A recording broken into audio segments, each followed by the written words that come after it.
Hello, beautiful people, and welcome to our humble abode, the Thunderdome, on this massive Overreaction Monday, October 20th, 2025. This program begins now. Football! It's fantastic. Week 7 of the NFL season is wrapping up this evening with a doubleheader. Don't look now. Dan Orlovsky will be on a Monday Night Football call alongside Chris Fowler and Louis Riddick on ESPN in Seattle for the Seahawks, hosting a Monday Night Football matchup with the AFC South Houston Texans.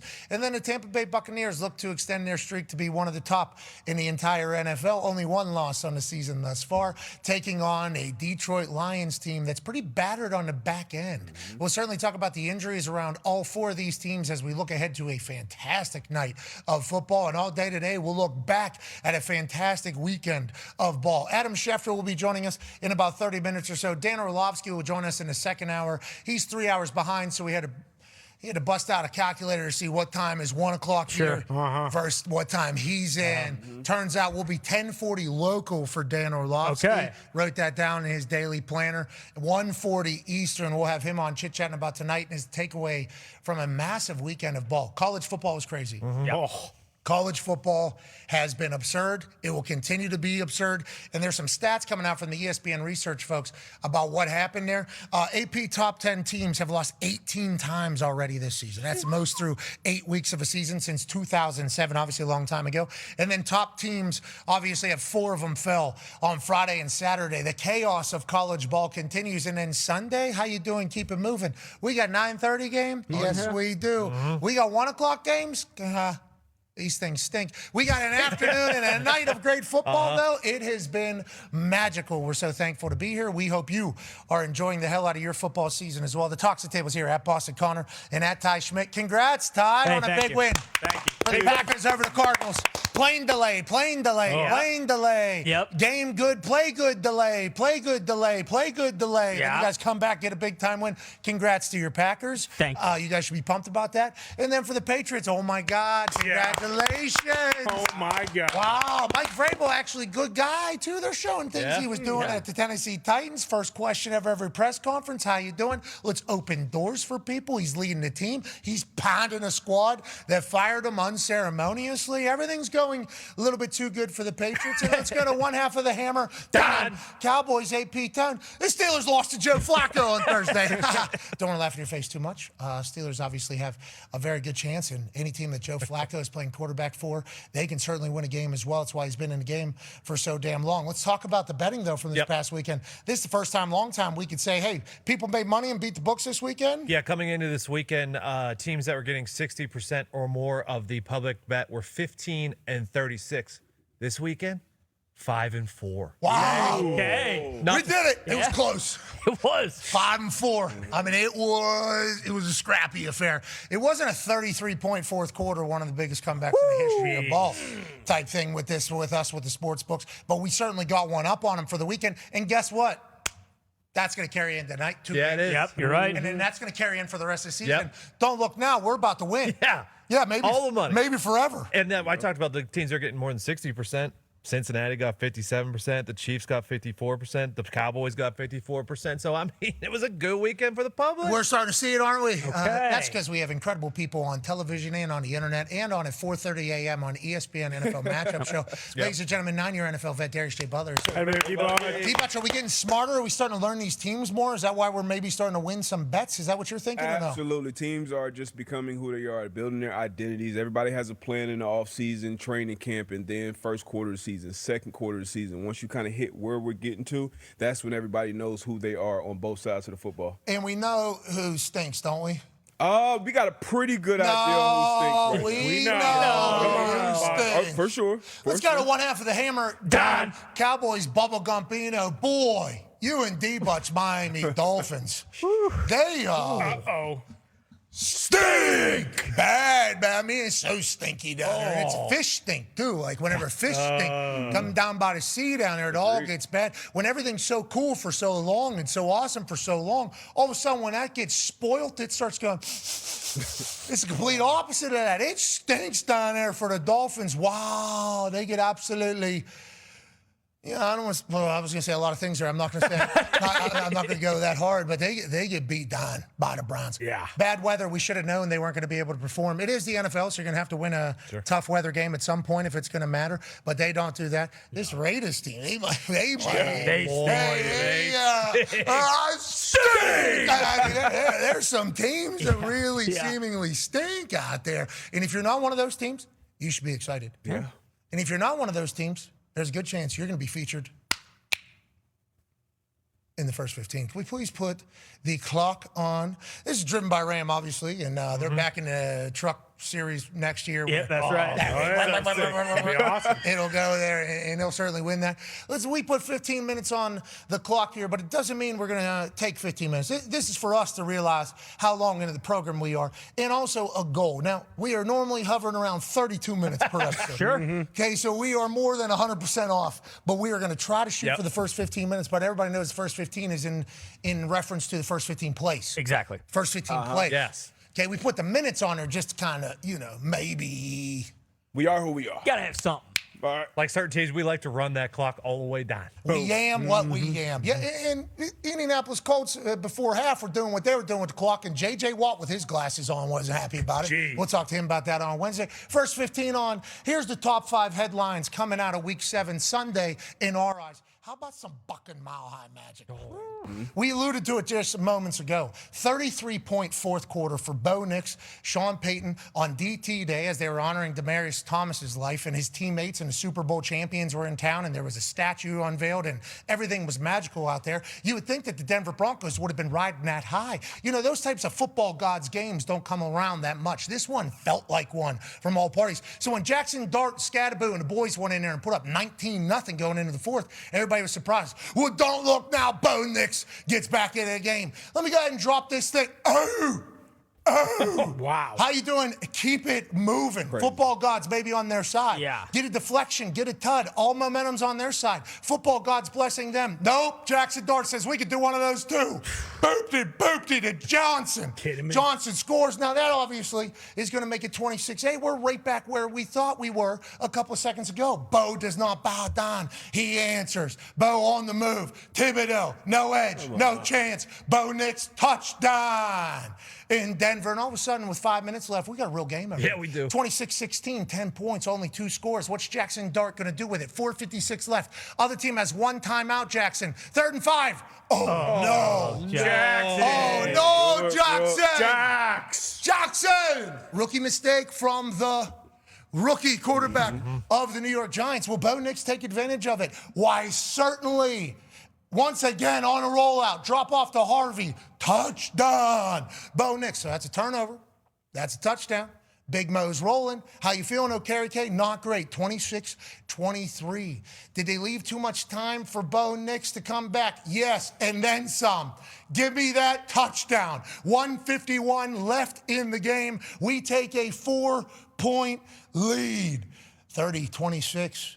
Jackson Dart was given no opportunity to come back. Is Jackson Dart going to be the guy who leads his team in final minutes of games? Yes, he is. Runs it himself. Did they score too quick? Uh-oh. No. Did Bo Nix score too quick for Jackson Dart? Did Jackson Dart score too quick for Bo Nix? Well, let's just go through the procedural extra point here to make sure everything's really copacetic. Miss. Oh, no. What? Miss. No. 33-yard extra point. How old was DT when he passed away? 33 years old. How much time is about to be on this clock right here? Oh, my God. 33 seconds. Bo Nix has 33 seconds. Down 2. Finds Mims over the middle. Shot Bo Nix. No timeouts. What are you going to do? Hurry. Rush. Kill. Situational football. Stupendous from Bo Nix. Offsides. Can't get back in time because you're injured. Let's go ahead and tack on 5 more yards. Then are we done? Are we settled here for a field goal? Will Lutz? No, let's find Cortland Sutton, the man who carried on DT's tradition of bringing donuts in for the wide receivers. Gets a massive catch to put him even more into field goal range. Down 2. Bo Nix. Kill at 3 seconds. Will Lutz walks on the field.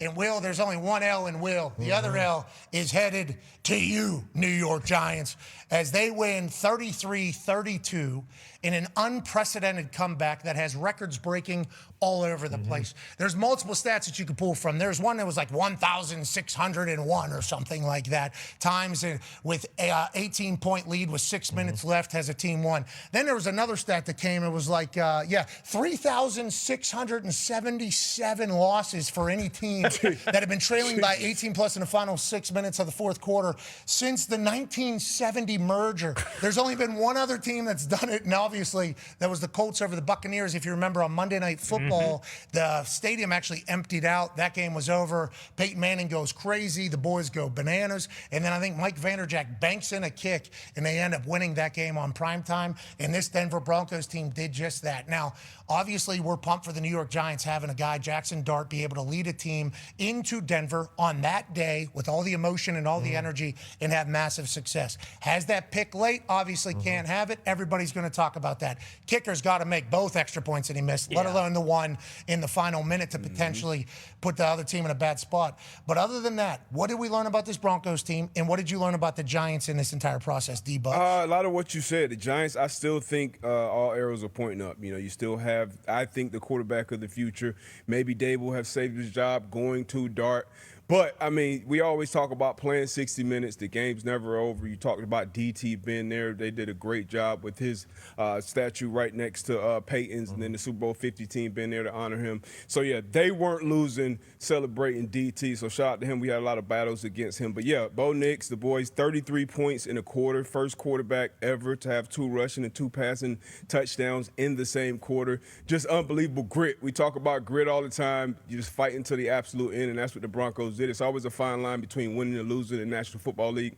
This is something we never seen before. We saw the win probability. We always see that chart. I think this one got up to like 99.8, which is insane. So to get it all the way down there, get it done, man. The Giants fought, and obviously people pointed the kicker, but everybody can point at themselves in that locker room and look at different moments in time where they made a mistake and put their hand up and say, I could have done better. But this is football, man. You stick beside your guys, you keep fighting, an unbelievable win for the Broncos. Obviously, that 33 points is the most points in a fourth quarter by any team that was shut out in the first 3 quarters in NFL history. Sure. Yeah, NFL history says if you stink through 3 quarters, you're not just going to have an offensive explosion in the fourth quarter. Unless you're Bo Nix and Sean Payton. Interesting relationship. Because I feel like we're up on them. At the beginning, we didn't really know. Then we're up on them. Then they're kind of not being talked about. Now they have a massive fourth quarter. What do you think the story is of Bo and Sean Payton? When Sean Payton drafted Bo, loved him. He came on our program, actually. We had a draft spectaculars before we were with ESPN. Where were we with ESPN? I think that might have been our first year on ESPN. Yeah, whatever the case. He said, I love this guy, everything about him. Felt like a match made in heaven, then had to go through their own learning. This year, that win, that moment, is this what's going to propel them to being great the rest of the season, Ty? I mean, I would assume a game like that kind of has you believing, like, hey, no matter what happens, we can win. But I think because he started so much in college and because he is a little bit older, maybe, you know, some people would like Bo Nix. They view him more as more of a veteran guy. Like, hey, we should let this guy throw a little bit more as opposed to kind of really managing him. But I mean, you talk about like a personality match. Like he does kind of remind me of Drew Brees a little bit, and we obviously know the relationship those two had. So I like that Bo Nix, because that was kind of the big thing with Russ is, you know, like we knew right away, hey, these guys don't get along. They go back and forth at each other, but clearly Sean Payton trusts Bo Nix when it matters the most. And yeah, if you're a Broncos fan, I think you're thinking, hey, this might be the team this year. And also, you just don't care. You won the game. You know, like as terrible as the first 3 quarters are, like you shouldn't, if you're a Broncos fan, be like, well, it was the Giants. The Giants are good too. Like now I have a feeling. Defense. Yeah, defensively they're great. Like they were awesome, and then even on offense, the Broncos defense rather is one of the best defenses in the NFL, and they still were able to put up 32 points. Now they had, you know, I don't know, the ghost of someone in New York, because the fact that they had a deflection off the hands into one of their players' hands after. I was just building up the drama. Yeah. Building up the drama. I felt like this. And then another story not talking about with the Broncos. Yeah, they played last weekend against the Jets in London. Like, they didn't have a bye. A lot of teams take a bye week after that. They fly all the way back. And this isn't flying back to the East Coast. They're flying back all the way to the Mountain Time Zone. So, yeah, they were battling it there. Started a little slow, but then obviously, you know, they got their time zone legs underneath them. Next Gen Stats put out the point you were saying, I believe, or somebody mentioned. Yeah. Yep, there it is. The 99.8. I mean, that's plateaued at 100%. 100% basically. Yeah. This team's been ass all game. No way they have any chances. Not that they have a sense of feel whenever they're doing these stats. And instead, the Broncos come back and get a huge win. Congrats to the Bucking Broncos. 5-2. 5-2. Talking about where can he go? Well, that AFC West is all of a sudden a little bit better than it was, and that might be another headline at another moment. Let's go to the fourth headline. What do you see? Huh? What do you see? What do you see? Maybe a couple MVP candidates. Yeah. What did you see? Oh, yeah. All over the place. Not only on winning teams. Okay, Yeah. here's the ones that we put up. But it feels like there's a lot of different names each weekend that could win this MVP. Feels more wide open than it has been in years past. And maybe that's because the teams that are at the top of the NFL right now weren't supposed to be at the top of the NFL. So all of a sudden, guys that maybe you didn't know were going to be incredible are incredible and also on good teams, so we're learning a lot about them.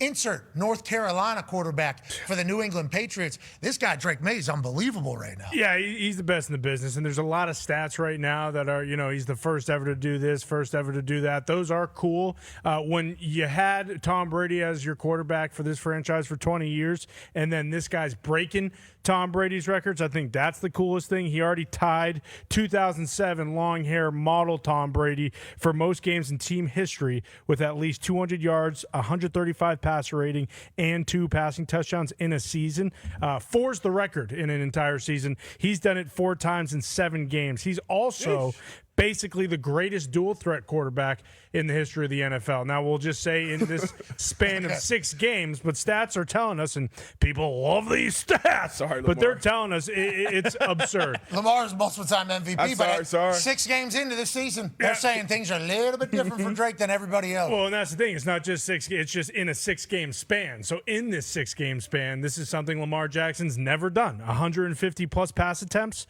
75% completion percentage, 125 passer rating, and 150-plus rushing yards. So no matter what, I get it. There are other fantastic quarterbacks. He makes no mistakes. He's taking what the defense gives you, which I feel like is a big problem. At least last year, that was a big talking point. Hey, everyone's running cover 2. Everyone's cover 2. You can't attack any more downfield. You can't do those type of things. And instead of trying to attack and making mistakes, he's just giving him what the defense is kind of given. And then now he's 5-2, and we're talking about him as an MVP. It's unbelievable. It's crazy what the Patriots have been able to do. Vrabel's got to feel so good after that win. Let's talk about Dak Prescott now for the Dallas Cowboys. QBR 81.4 through 7 weeks, 7th highest ever right now. Breeze, Lamar, Rodgers, Peyton, and Brady have had a higher one this far into the season, but that's obviously some epic names. And his records against the Commanders, I guess we should have known going in that he was just going to cook them. Yeah. He goes into Washington as a Cowboy and beats the hell out of them. Okay, he's like LBJ. Yeah, he is. He is a Cowboy LBJ going into Washington doing his thing. If Washington, D.C. is taking on a Cowboy and Dak Prescott's there, he's going to beat their ass. I mean, he's undefeated. His QBR is something through the roof. The amount of touchdowns he has amount of interceptions, none. 22 touchdowns, 0 interceptions against Commanders. Just 7-0, I think, is his record. And he continued his dominance. This guy's special, D-Bug. Yeah, he's unbelievable. The stats are one thing, but just watching him play, we all watch enough football, been around football long enough where you could tell when a quarterback is just in a flow. You could just tell when they have complete control of what's going on. And he did a lot of this without 88 on the field. Turpin was banged up as well, but without one of the top 3 highest paid wide receivers on the field with CeeDee Lamb, he had been missing in action. George Pickens had kind of taken that mantle, become a wide receiver 1. So now with CeeDee Lamb back in the fold and Pickens still doing what he's been doing, building that rapport that he's built with number 4 back there is unbelievable. And then Ferguson, it seems like he scores a couple touchdowns every week. So I think coming into this game, he led this team in target share. So if their defense can give them any help down the stretch, like this Dallas Cowboys team is going to be one to fear down the stretch, I think. A guy that's on pace to have over 1,000 both rushing and receiving, and thank God he's back if you're the San Francisco 49ers, Christian McCaffrey. And we saw this in primetime. This dude had 129 rush yards, 72 receiving yards,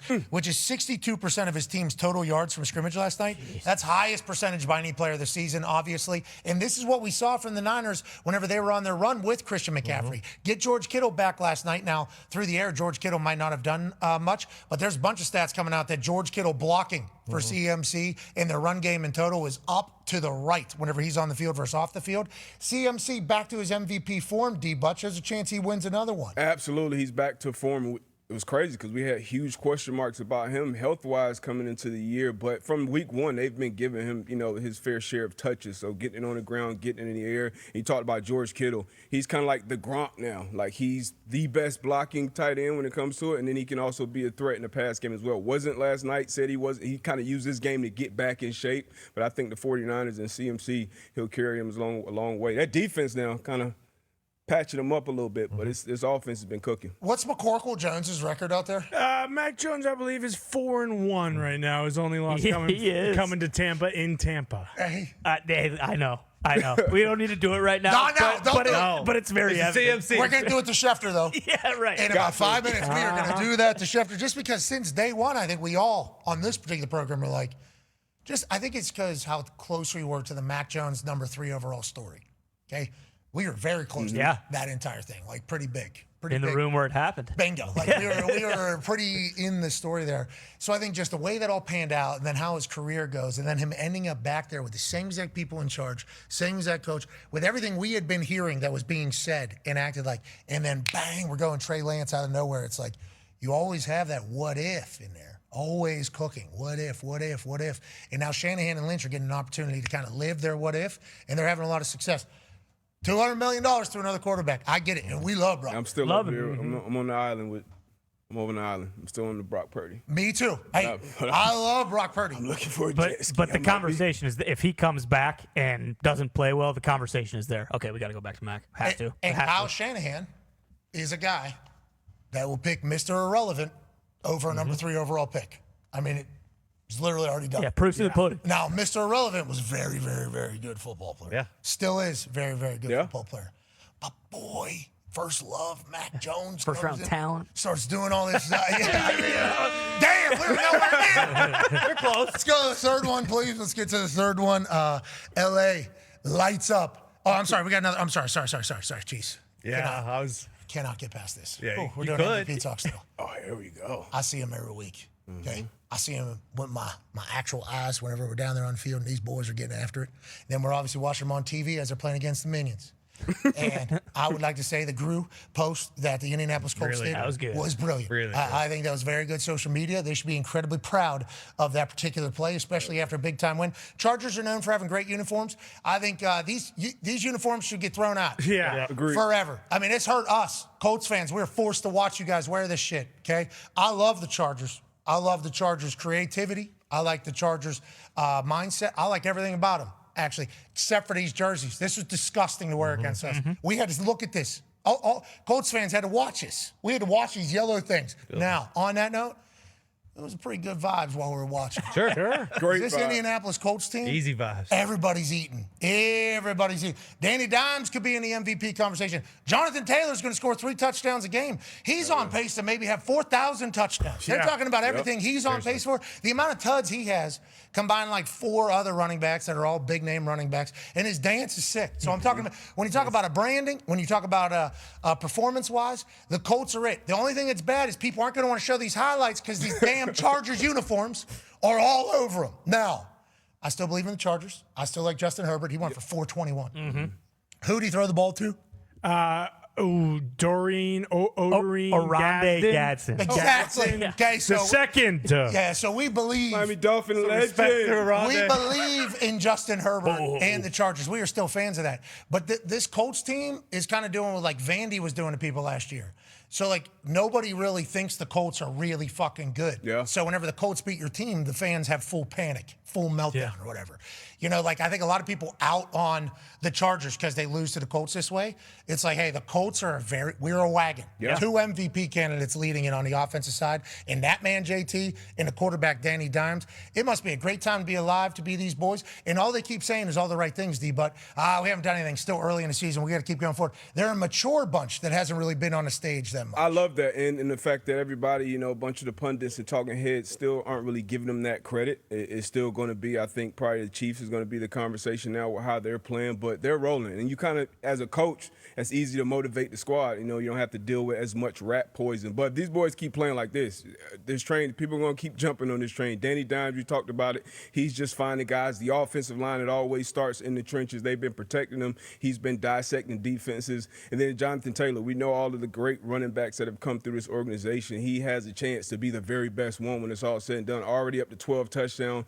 You mentioned earlier, third game already this season with 3 touchdowns, leading the league in rushing, leading the league in rushing yards as well. Like, he is a dominant force. So, yeah, we got 2 legit MVP candidates on the offensive side of the ball. JT, valuable running back. He's a valuable running back, scores so many touchdowns for us. Might be the most valuable player. Yeah, he might be. He might be the most valuable player. The most in the entire league. And then Danny Dimes going crazy. Here's some stats about this Indianapolis Colts offense, juggernaut, led by Shane Steichen here. Most points per drive in a season, Colts 3.5. Patriots in 2007, 3.2. No big deal. They were great, right? Wow. 2007 Patriots. Yeah, very, very good. Highest drive score rate in a season, Colts in 2025, 63%. 2018 Chiefs, you ever heard of them? 53%. Jesus. Fewest punts per drive in a season, Colts 19% of the time were punting with Rigoberto Sanchez, who's a great punter, by the way, just would like that to be known, and an incredible holder, which was on display this weekend with people not being great at holding. 2018 Rams, 24%. Were they good?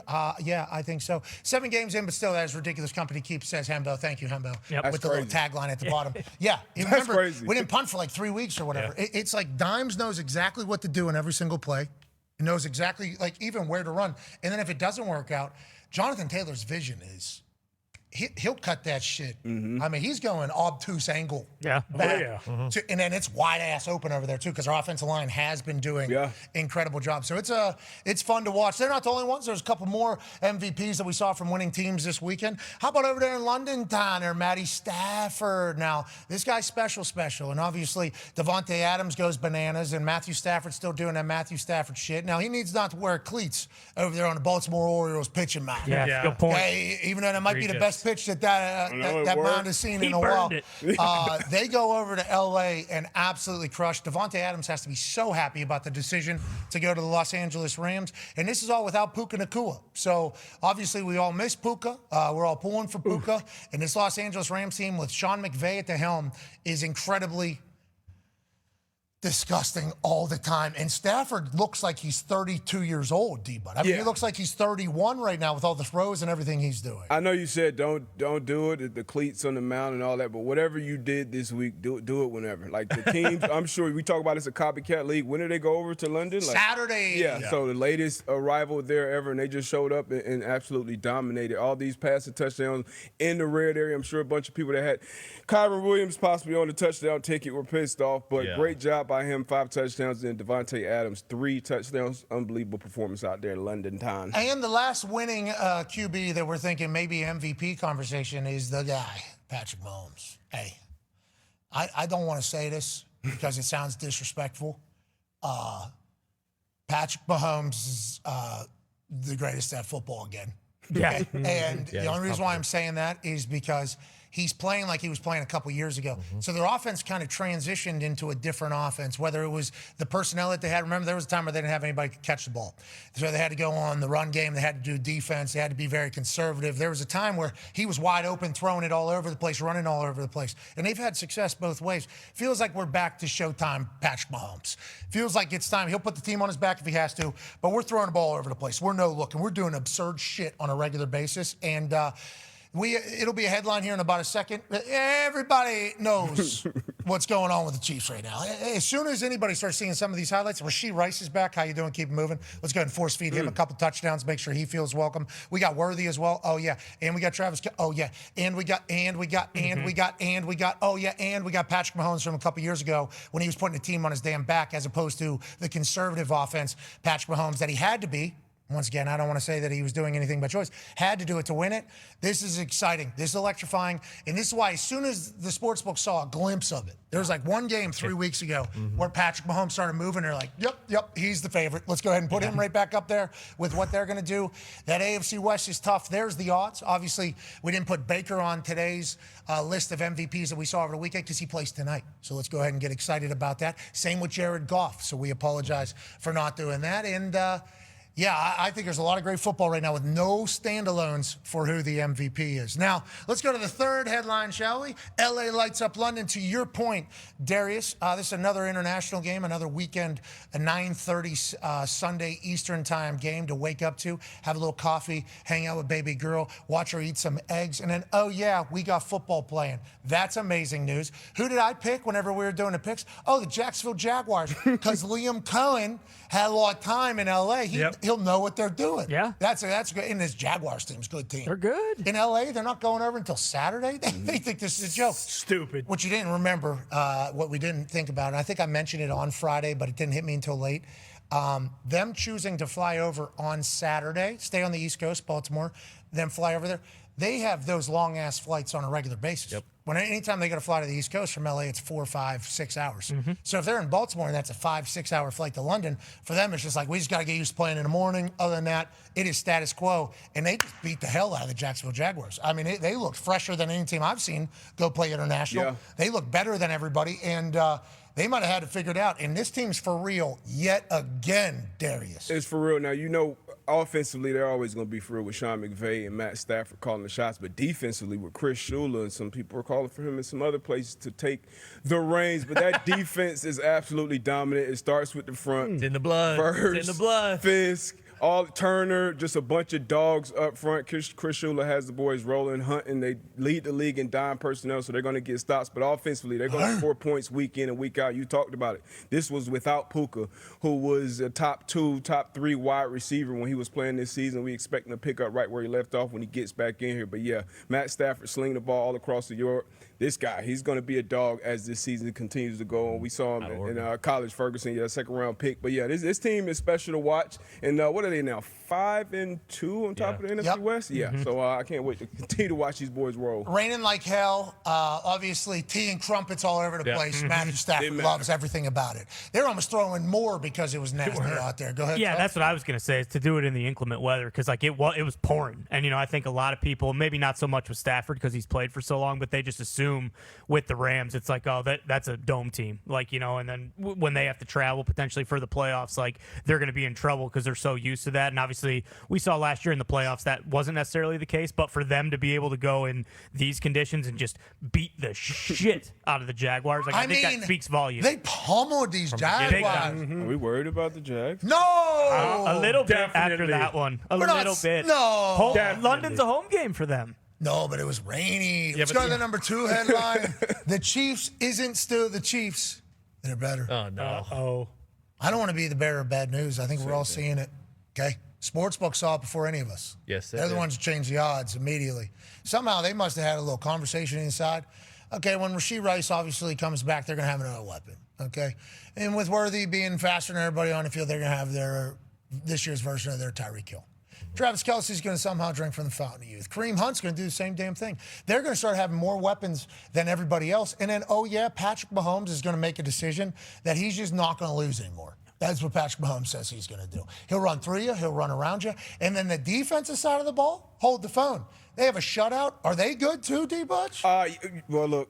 You got to factor in the opponent here. Whoa, Kenny Pickett played. That man's a Super Bowl champion. Exactly. Right. Exactly my point. So they ran 30 plays on offense. I don't know what. I should be a record at least in the last 15. Yeah, that's unbelievable. Yeah, Spags in that defense is going to figure it out and start humming and start playing well. But Patrick Mahomes is the first game, I believe, with Worthy, Hollywood Brown, and Rashee Rice on the field at the same time. And you mentioned Travis Kelce finding that fountain of youth. Yeah, definitely. He's going to be open. That intermediate part of the field has to be open because as defenses and DBs, we got to get the hell back with all these guys running 4-2s all around the field. So Andy Reid, they're going to figure it out. Spags is going to figure it out. And then Tube on the special teams in that third phase, he's going to figure it out as well. So, yeah, it's not a great moment for any teams in the AFC, any teams in the NFL, really, when this team in red is humming. We saw Travis Kelce on the Eras Tour come out on stage, save his lady. Yeah, sure. Okay, Yeah. and do the whole thing. Yep. We saw him Happy Gilmore nail it. Yeah. Absolutely nail it. Obviously, we've seen Patrick Mahomes do some commercials, and we've seen him out there kind of doing his thing. You saw him do a little thespian for the fake. Yeah. Like run it. Going for it on their own 40. Tony. On 4th and a foot. Tried to draw him offside.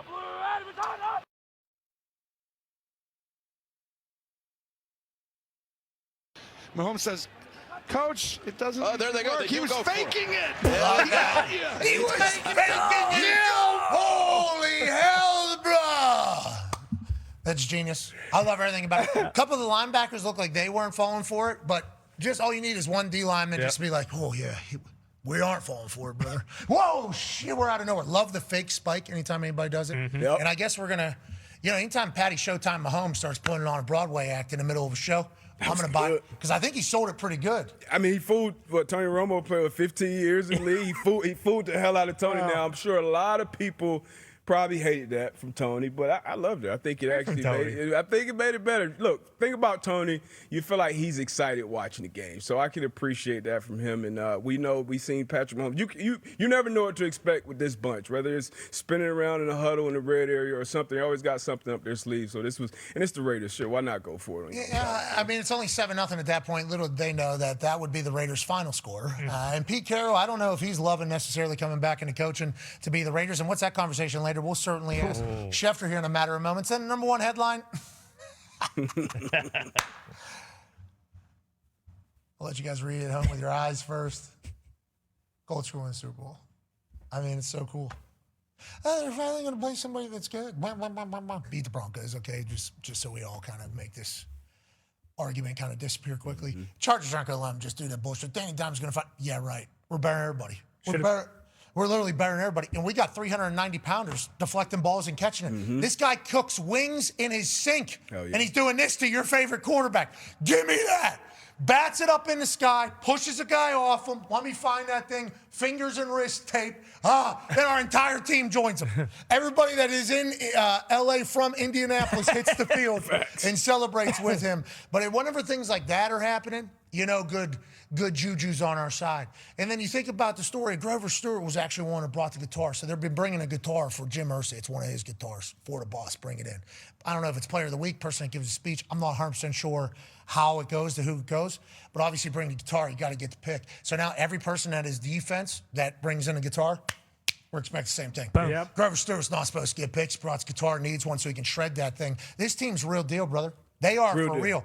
All three phases, too. Badgley goes back. He was kicker for the Chargers. Makes a couple big ones. Rigoberto Sanchez was called on a couple times. He makes it. The defense humming all over the place. And we just got Kenny Moe back. Okay, so the fact that he's getting his feet back under him for the run. The Colts might be starting out too hot, but also we might be nowhere near our peak yet either. I mean, there's so many different things and angles to kind of discuss about it. How do you feel about the team, and what do you think about our upside still? I feel like we're still only learning more about ourselves. Yeah, I expect at this point for us to be kind of figuring out and finding ourselves, hopefully being like around 500, maybe in the battle for the AFC South. So to be sitting here going into week 8, week 9 now, and you're at the top of the league. Like, we're the class of the division when you look at, obviously, the AFC South and the whole conference of the AFC. And you talk about it. When you watch this team play, it's not like gimmicky shit or they got an offense that, hey, defense haven't quite figured it out yet, or defense, like, you're just seeing sound fundamental football in all three phases, regardless of the injuries. We've been pretty healthy in offense, but a ton of injuries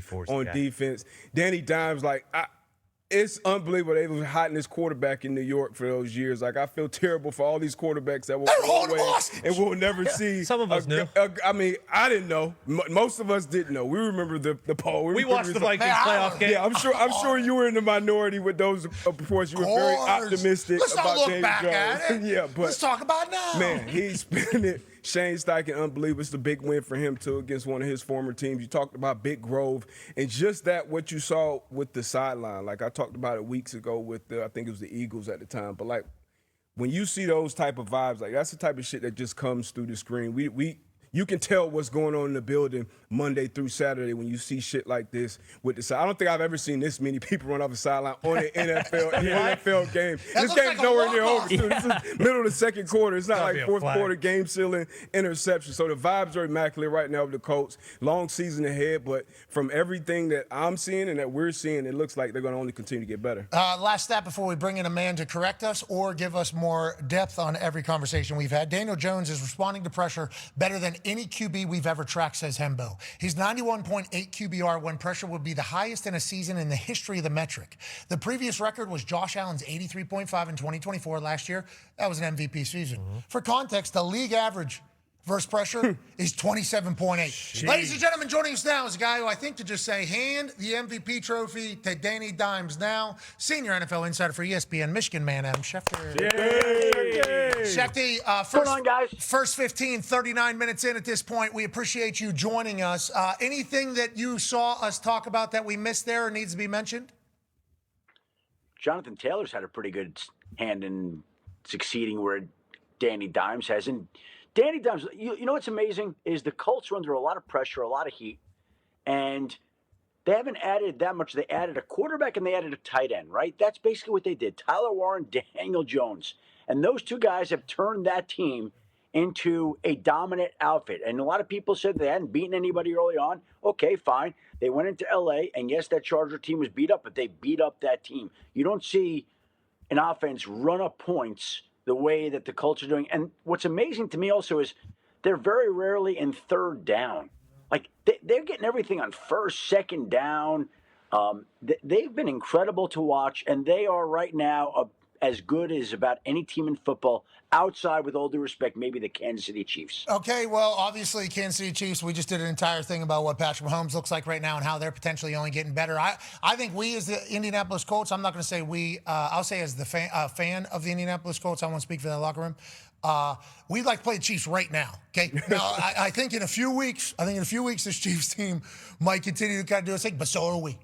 I think we would not be scared of the smoke. And then Tampa Bay, obviously, is thinking the same thing down there in Tampa. We'll watch them tonight. Obviously, you'll give us some more intel on the two games this evening. Let's go to Bermuda, Bahama. Come on, pretty mama, baby, why don't we go down Kokomo? You know what? We'll take it fast and then we'll take it slow. That's where we wanna go.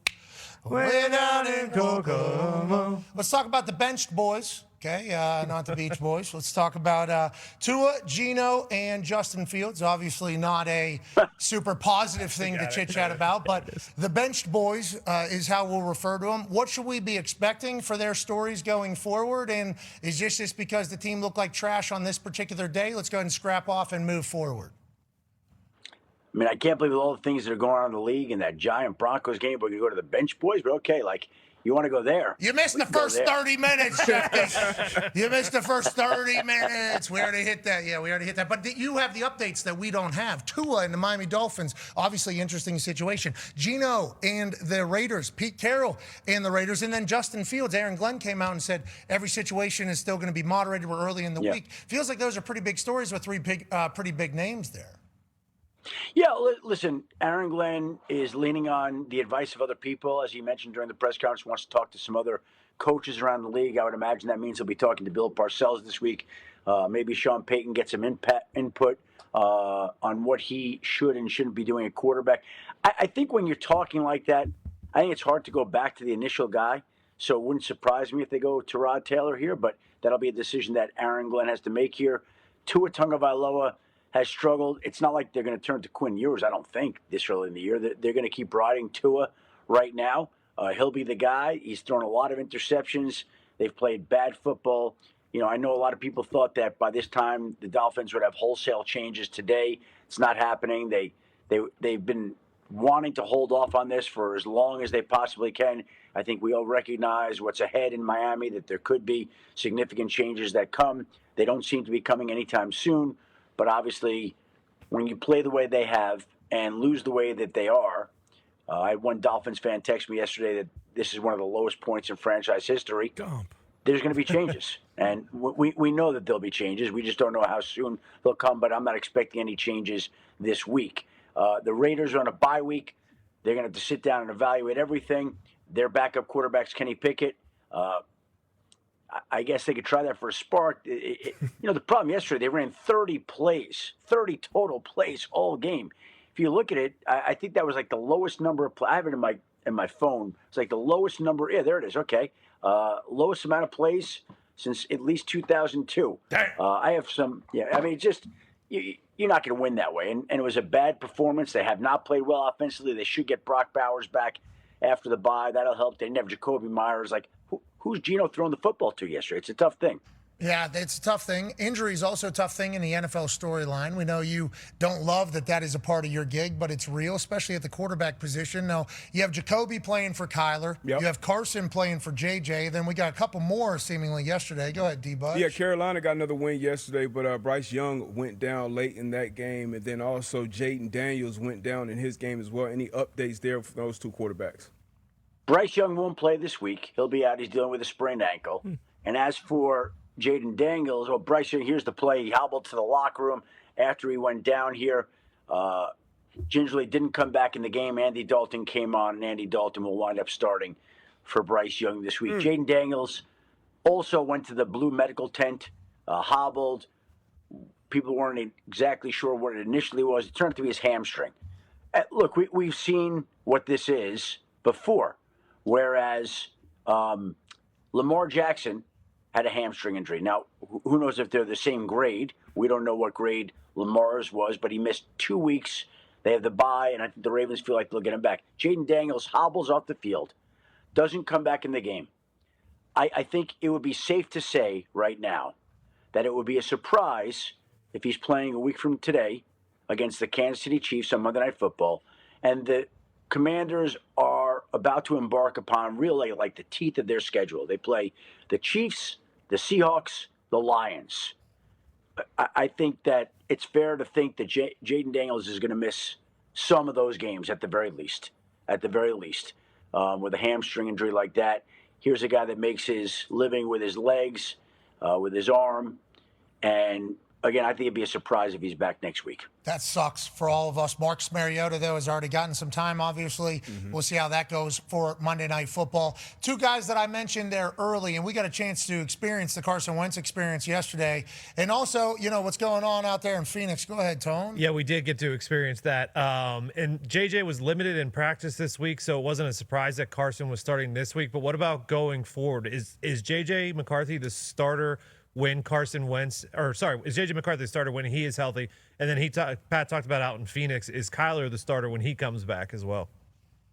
My understanding is with Carson Wentz and JJ, the Vikings play a short week this week. They have the Chargers Thursday night. I would expect that we get Carson Wentz on Thursday night. Yes. And I was told there's a chance that JJ McCarthy will be ready for the week after at Detroit.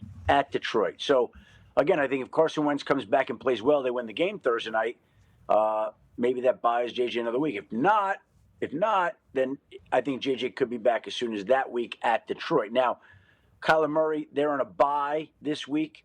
My understanding all along has been that he will be back for Monday Night Football 2 weeks from tonight at Dallas. Kyler's from that area. He's not going to miss a game in Jerry's world against the Cowboys. So you could expect to see Kyler back 2 weeks from tonight. Okay, so Kyler's back in Jerry World. I think he has a pretty good record through high school and everything like that.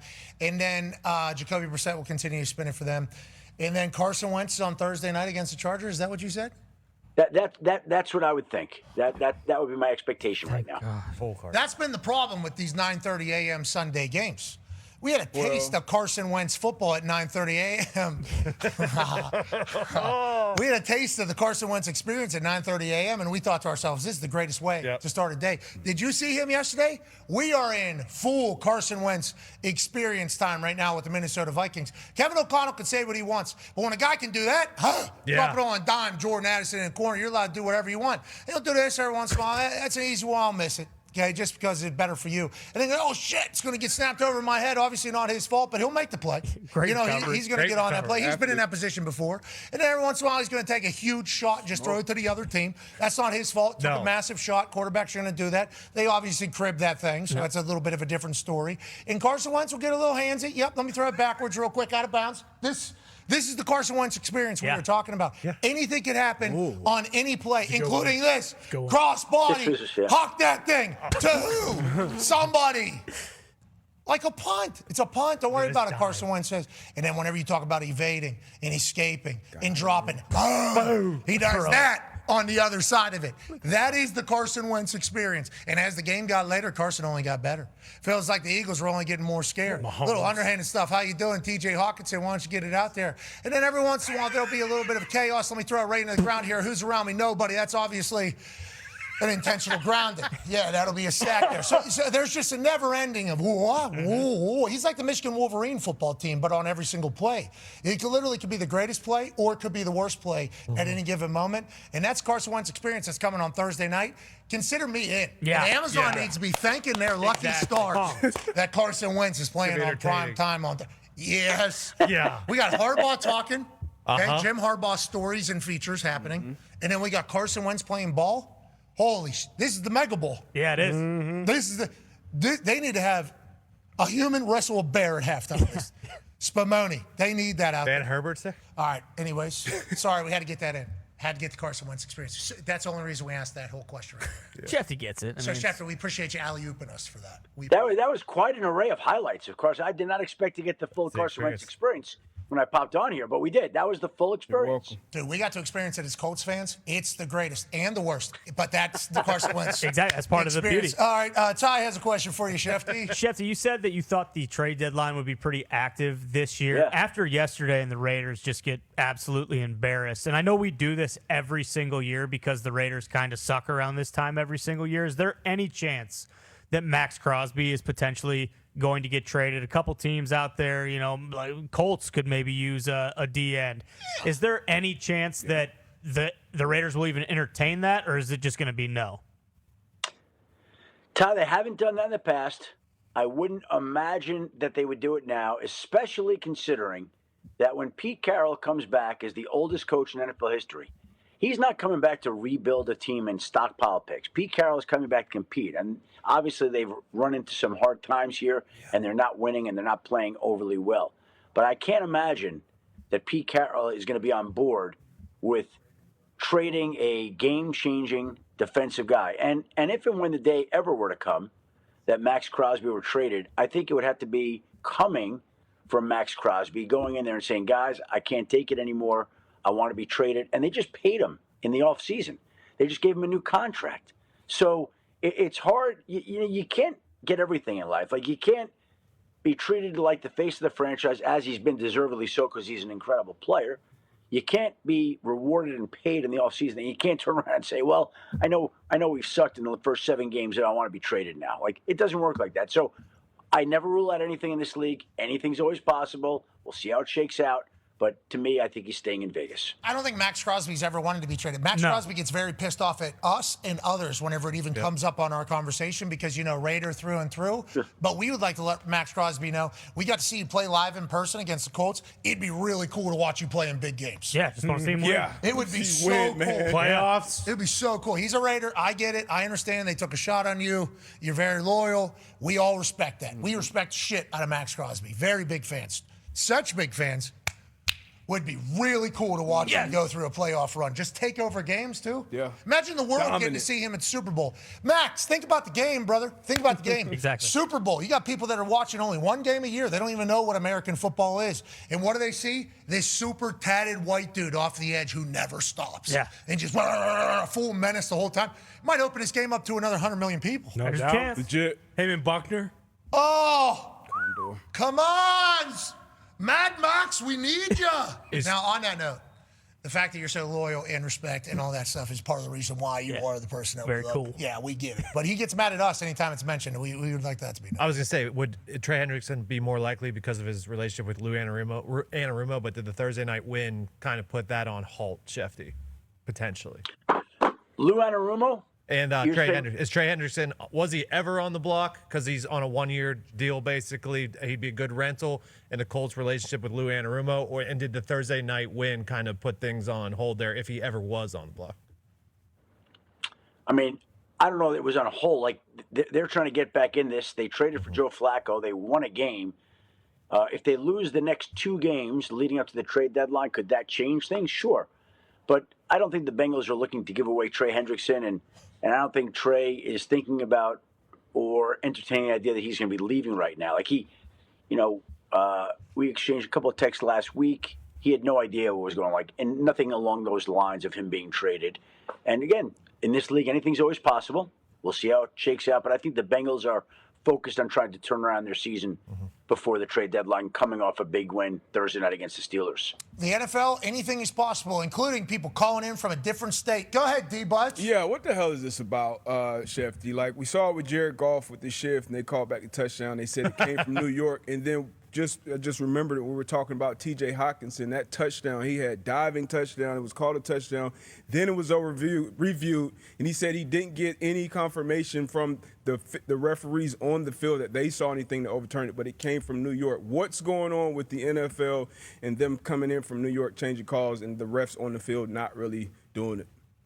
Well, that's always been the case. The league has always been able to watch these games and weigh in with their opinion. I think that was part of the change in the offseason rules and the way they approach this, that New York office will always be involved in these kinds of things. So I think when the officials are huddling, the eye in the sky, the eyes in New York are always watching as well. And I think everybody's trying to come together to come up with the best opinion, the right call on any of these situations, whether it's coming from on the field, in the booth, in New York, wherever it may be. So I think New York has always kind of been watching things. They've got their eyes on all games at all times. Oh, yeah. And I think they've always been able to weigh in with their opinion. And all people. Yeah, I mean, they're watching this right now. Oh, yeah. Yeah. They go. I might get a text about it. Like, here's the deal. Like, they know the people know who they are. Like, give me the update. What do you have to say about that? And those people, let's be good, okay? If you're going to have that type of power, let's make sure we're good at it. And I appreciate the fact that they're giving their opinion. Let's get facts. Let's get facts, okay? Let's make sure we're doing that, especially if we all kind of understood that New York was doing that, and then they're lying about it. Yeah, because if the refs on the field, 3 refs on the field tell you, like, hey, we saw it this way, we got it, but, hey, like, that's as a player, babyface move by the refs, though. True. That's like the refs maybe trying to put themselves over in the moment as opposed to burying New York. Yeah. That's not good. No. You should get everybody on the same page. Hey, New York, if you're going to be giving your opinion, we think this is a good game. Also, that's not a catch. Let's make sure all the other refs just buy in and go, hey, New York said that's the case, as opposed to, I would have gave it to you. Messed up. That's a tough look. Or do what the ACC does. Wide open. That's the best. Let us hear it. Yeah. Tonight, we got 1 minute. We wasted a lot of your time, Schefter. We are so sorry. What do we need to look at for tonight, injuries-wise? Detroit Lions secondary banged up bad, and Brian Branch out, right? That's a big story? Yeah, it's obviously a huge deal. The fact no Avonte Maddox, no Kirby Joseph, no Terry and Arnold, Brian Branch suspended. So you're talking about basically essentially a starting secondary wiped out due to injury or suspension. The Buccaneers wide receivers, no Chris Godwin. I think Mike Evans is going to wind up playing, and I think, to the surprise of many, Emeka Egbuka has a real chance to play tonight. They're going to test him pre-game to make a final determination. But as I was told over the weekend, I think it was trending towards him playing, and they'll obviously see how he feels pre-game before signing off. But I think there's a real chance he's going to be out there tonight. 5 seconds. Texans, Seahawks. Anything? Seahawks have a couple of defensive backs who are questionable. Julian Love, Devin Witherspoon. I think it'd be a surprise if either played. Goodbye. We'll see you next hour.